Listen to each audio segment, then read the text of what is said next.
Emmanuel Macron et Marine Le Pen qui sont au coude à coude dans le dernier sondage. Et là, BFM TV, l'Express, voici tous les chiffres.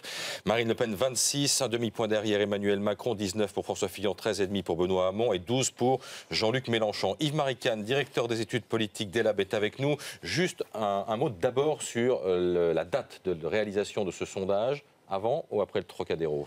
Essentiellement après le Trocadéro. C'est un sondage qui a été réalisé dimanche et lundi, ce qui veut dire qu'il ne prend pas non plus en compte l'actualité des dernières heures. On voit bien que les choses commencent à s'apaiser au sein de la droite, ce qui pourrait donner de l'oxygène à François Fillon. Comme toujours, Yves-Marie, attention aux chiffres. Ceux qui choisissent Macron sont aussi ceux dont l'avis est le moins fixé. Oui, effectivement, on le voit très clairement dans notre sondage. 45% des électeurs qui déclarent une intention de vote pour Emmanuel Macron se disent sûrs de leur choix, donc ils ne changeront pas d'avis. Mais dans le même temps, 55% pourraient changer d'avis.